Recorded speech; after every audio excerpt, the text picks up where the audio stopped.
Three interesting things. Three interesting things. Three interesting things. Okay, we're back. What you just heard was our new intro, and welcome to Three Interesting Things. I am Miles Flake. The other person here with me is Justin Flake, my father. Hello, everybody. Today we have a brand new guest that we're very excited to see, Derek Flake, my uncle and Justin Flake's brother. He will be joining us a little later. Today we're introducing this new segment called Crosstalk, which we should really get a new name for. I like the name. For Crosstalk, we're going to talk a little bit about ourselves, a little bit to each other, and if you want to skip it, you can. This week I was talking to Mom, and we were talking about her cousin that has celiac disease. You know, that's where you have a gluten intolerance. And I just thought that word gluten, and of course it's a hot topic now, so many people are gluten intolerant, but it's just a funny word, and I was trying to think of a funny joke where the punchline had a word in it that sounded like that. So here's the first one I came up with. What do you call a pirate with celiac disease that takes over a bakery? What do you call it? You call it a gluttony. What is it a play on? On mutiny. Oh, on mutiny. Okay. Come on, Miles. I didn't get that one when you sent it to our group chat. Gluttony. Okay. It's a gluttony. Okay, what's the next one? The next one is, what did Robert Oppenheimer with celiac disease, what did he use to build the atomic bomb? What did he use? Glutonium. And of course, update on our well-known joke that we've been trying to crack the code on. Punchline is Tutankhamun. Maybe this is the way to crack the code, is what did one farting mummy with celiac disease say to the other farting mummy with celiac disease? They both have celiac yes, disease. And they're both farting, and they're both pharaohs. And they're both in the same tomb. And they're both dead. And yes, both what did wrapped they with say? What did paper. they say to each other? What do they say? They say, we're gluten common. So stupid. Okay, and we also want to give a brief explanation about our guest that we're having on. He's been a big part of both of our lives, because for my dad, they're brothers.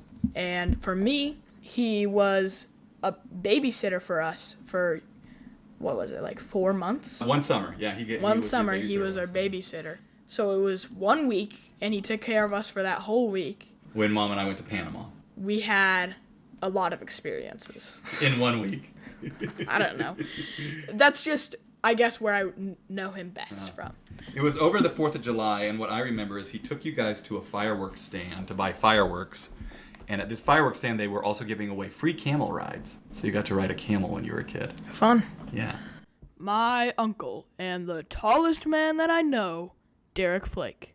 So you're joining us as a guest, and you've got something interesting to share with us today? I do have something interesting to share with you today. Okay, well, we'll get to it in just a minute, Derek. Let's not get ahead of ourselves. My father's interesting thing is first. He's going to be talking about Skyrim. Hello. Okay, so I'm talking about Skyrim today, which, if you don't know, is the name of a video game that came out in 2011. Derek, are you a gamer by chance? I'm not. I'm very familiar with the game world. And are you familiar with Skyrim and the Elder Scrolls series? I know a lot about it. Oh, okay, good. Well, you're welcome to join in on this discussion then, because I really didn't know very much about it, hardly anything. I mean, I had heard the name. It's been around a long time. But I played it for the first time last week. So I was reminded a couple of years ago we were in Arkansas, and one of the things on the agenda was to go to a retro arcade and play old video games. And we went with our dad. You were there, right? Yeah, totally. We went with our dad as well, and our dad he's 77 right now, so this is just a couple of years ago. And we went in there, and he was looking around and wandering around amongst all these old video games, and he came up to Pac-Man, and he said, well, I guess I'll play this. And then he turned to me and he said, how do you play? Pac-Man, which came out in 1981 or whatever, like it's been around for 40 years, and he's never gotten around to playing Pac-Man. Like, he didn't know that you're supposed to eat those pellets and you're supposed to avoid the ghosts. Like, he didn't know that much, like the basic rules of Pac-Man. I remember when we got our first computer when we were kids. Our first real computer. Dad had an old word processor, but we got a real computer that had a mouse. And Dad had never used a mouse before. And so he grabbed it with both hands and he moved it around like that thing on a Ouija board. You know what I mean? Yeah, and you like he's like really touch very it. Yeah. slowly like moving it around like this with both hands. Like pointing to letters. Yeah, pointing to letters and yes or no, you know. Anyway, so I felt a little bit like Dad when I played Skyrim. Also, the next entry in the series, the star of the show would be a Mormon missionary and his name would be Elder Scrolls. Elder Scrolls. You massively misunderstand this, Mark. You think so? Come on. My biggest first impressions of it. It's very impressive how big it is, right? It's huge. It's massive. It's huge. You could just play and play and play, and people do, of course. Like, people will play that game for years. You can go to all sorts of places and interact with all sorts of people. And because of that, it's just really, really engaging, right? It's not like you're just exploring around looking at things. You're exploring around interacting with your surrounding all the time. It's not a museum. It's a playground. Yeah, for sure. It's got a very immersive storyline. It really grabs you. But one thing that's, I guess... You hit something really important there, comparing it to Dungeons & Dragons.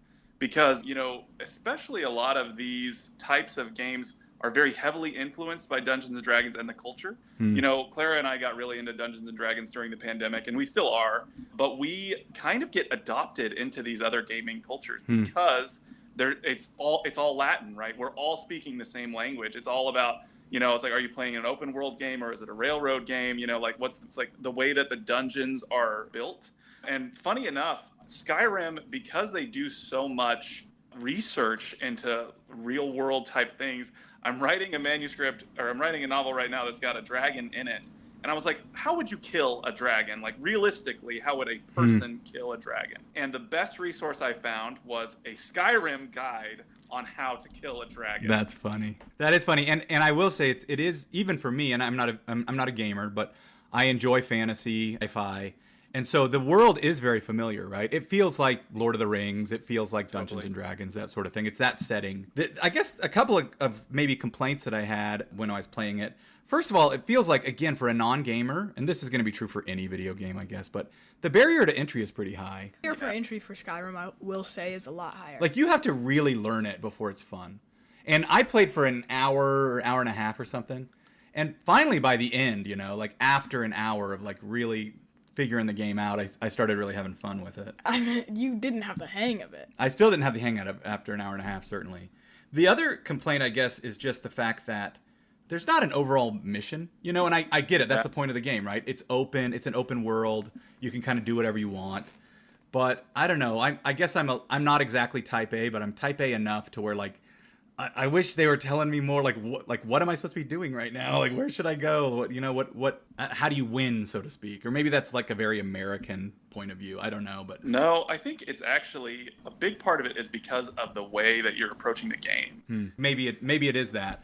Maybe it's not that I'm type A or American. Maybe it's just that I don't have enough experience with video games. So I'm not bored of a game that has a very strong mission. I'm not looking to explore. Really, I'm looking to learn more than anything. Yeah. I wish I could play Skyrim as a railroad game, right? Just tell me where to go and what I need to do, and I can learn it that way, because it's tough if you're not steeped in it to approach it that direction. And the only other thing I was going to say is we were playing on the Xbox, and I had borrowed Jude's controller. And not unlike Dad, at one point, I was just really trying to get the hang of the controller. He tried to turn so hard. I had the controller on the desk in front of me, on a flat surface, and I was manipulating the controls, above it like this, which is not how it's designed. And sure enough, I broke it. I broke the controller. So the thumbstick just snapped right off. Jude wants me to buy him a new controller, but I told him I asked him, when did he get that one? And he said he got it in 2016. And I said, well, I'll buy you one from 2016. And you can buy one for $11 on the internet. So. Yeah. So let's get on to our next interesting thing. Derek, take it away. All right. Well, I'll preface this by saying I'm a person who I would describe myself as vocationally restless. I'm always kind of reevaluating my career. I think this is probably something Justin's familiar with, and Miles, I'm sure one day you'll be familiar with. And so I love these articles that you find that kind of describe career journeys and career ambitions. But this one that I found was on The Atlantic. I liked it a lot. It said it had kind of these 5 interesting things. I won't go into all of them, but this one really stuck out to me. So according to the website 80,000 Hours, the typical career is just that, 80,000 hours long. It's an unfathomable amount of time, but life is long too. The typical person is alive for slightly more than 4,000 weeks and awake and conscious for the equivalent of 3,000 weeks. When you do the basic math on 80,000 hours, you discover that the average career is roughly the equivalent of 480 sleepless weeks of labor. And so here's the kicker. A little bit more math and you realize that the typical person has 5 waking hours of not working for every 1 hour of their career. Wow, that hits hard. It does hit hard because we spend a ton of time thinking about our careers, right? And rightly so. It's, somewhere between 16 and 20% of your life. But it's unfathomable how much more life you have on top of that, even that you're just awake, let alone considering sleeping hours and things like that. Yeah, I broke down there. That's really funny because I remember getting into these arguments with people at work. Because people at work like to say, you need to enjoy work, or you need to enjoy the people you work with because you actually spend more time with them than you do your own family. And if you do the math, it's not even close. You spend way more time with your own family than you do with people at work. Especially because even if you're out of the house for your commute and until you get back, you're not spending all of that time with the people at work. You're doing other things as well. Well, and especially in a modern workplace, how much time do you actually spend with your coworkers? I mean, you spend, I don't know what your your former workplace is like, Justin, but I spend, out of my 8 hours on shift, I probably spend 4 hours actively in meetings or talking face to face with coworkers, and at least 4 hours in my office alone. That's a good point. Whereas when I'm home, it's almost 100% face-to-face interactions with my kids and with my wife. It was interesting though. I wanted to break apart some of their research because I don't know, it's quick math, right? So I was just kind of digging it a little bit. The other thing that kind of unraveled during all this for me is just what you're talking about, is thinking about the time that you spend in certain eras of life, right? We think Mabel's probably our last child, and I realize we only have 11 years where all of us will be living in the same house.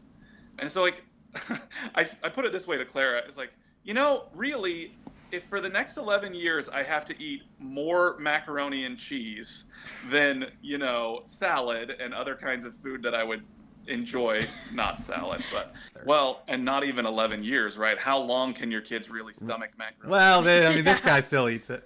No, but I think it's important that if I have to eat more macaroni and cheese in the next 11 years, just because that's what, our family, what fits our family at this time, that's okay. Because I'm going to spend a lot more time eating just the two of us, or eating, with a group of adults than I will with a bunch of little kids who have a hard time eating Brussels sprouts. Okay. My interesting thing. Let's get on to it. So, my interesting thing, I like to play games as interesting things. Since Derek is virtual, he doesn't need to close his eyes, but Dad, I'm going to need you to close your eyes so we can keep the integrity of this quiz intact. Okay, so I'm really fascinated with AI, and in the first episode, I had an AI quiz where I wrote something and AI wrote something. Well, really, it was only AI wrote something. It was a trick, but I promise you, this one is not a trick. I wrote a paragraph of something interesting, and AI wrote a paragraph of something interesting. I'm going to read them to you guys, and you guys are going to have to try and decide which one is AI and which one. So this is what all of your teachers at school have to do every day. This is what all of my teachers at school have to do. Okay. Hopefully with the help of AI. Are you guys better than my teachers? We'll find out. Okay, here's the first one. Number 1. Right before the First World War, there was a crazy fashion trend called the hobble skirts. They were called this because they were so restricting that you couldn't walk. You could only hobble. It was more of a fashion statement than a trend. It was controversial because it represented women's struggle for independence. Some say that it was a symbol of oppression because it restricted women's mobility. They fell out of style because at the beginning of the World War, practicality became more important than style. It is so interesting because it is both a fashion statement and a political statement. Okay, number 2. Charles Osborne's experience with persistent hiccups is one of the most cool and well-documented instances of this medical history. His hiccuping saga commenced in 1922 after he took a tumble while trying to weigh a hog on his farm. After the fall, he had chronic hiccups that continued for 68 years and 30 million hiccups during that period. He sought medical attention, but doctors could not figure out what was going on. Despite various attempted treatments, including medications and even surgeries, no one offered lasting relief. Osborne's hiccups ceased in 1990, just a year before he died, though the reason behind the stoppage remains a mystery. He has the world record for the longest episode of hiccups. That's it. Well, both very interesting stories. Yeah, for sure. This one, dude, my guy had 30 million hiccups. I can't imagine. That sounds so terrible. I would. How do you get on with your life? I know. How do you not just want to end it all, right? Hiccups wouldn't make me kill myself. Really? Yeah. It might. I think you get used to it. Oh, it sounds so. And they would like your chest would hurt from all the hiccuping. You would have to eat so slowly. 1 or 2. 1 or 2. What do you think, Derek? Hobble skirts or hiccups? I'm sorry, Miles. I think 1 was written by ChatGPT. Okay, which do you think? Hold on, let me talk. Whoa. Which one do you think was better? Unfortunately. So I thought that the hiccuping thing was a lot more interesting. And I thought it was written in a more compelling way. But the thing that I had, both of them I thought might be written by AI, and I'll tell you why. The AI on the hobble skirt one restated that it was an interesting thing at some point, which seems like a weird thing to do if you're a human. See, and now I am in danger of picking on Miles no matter what I do. So my first inclination is actually to disagree with Derek. I think it's the opposite. I think it was you wrote the hobble skirt one and the AI wrote the other one. But before I make my final decision, I have some questions. Okay. What are the questions? Can I ask what the prompt was? I am on a podcast called 3 Interesting Things. On this podcast, I worded it weird. On this podcast, every person has an interesting thing that they talk about for a couple of minutes. I need an interesting thing to talk about. Write this in the style of a 15-year-old. Write this in the style. That was really the question. Yeah. So then when you wrote yours... But then I did a couple of revisions because the first one was... It kept saying, dude, cool, stoked, folks, y'all, and like. So I had to, it was actually in like the style of a 30-year-old person. That's funny. The final revision was. Okay. Wow. So it did, but it would use emojis in place of words. So then yours, what approach did you use when you were writing your own? I just looked up something interesting, and I just kind of like copied a paragraph from somewhere, and then I just rephrased it. Huh. But were you trying to? No, I just wrote. It? It was like explain the.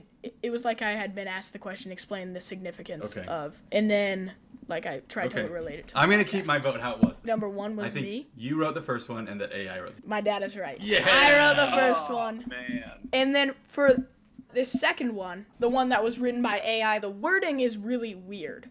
So like I processed it a little bit while I was reading it, and I changed some words like cool. It was majestic or something. So I changed it so it would be more compelling, and I guess it worked. Awesome. Wow. Well done. Okay. Well, next week's guest is Chicago businessman and former President Barack Obama. And in conclusion, as Conan O'Brien once said, if AI is writing your content, you got no business keeping the chickens in the bathroom. Goodbye. Wow, guys. That's how we're ending it. Hold on, you gotta at least give it.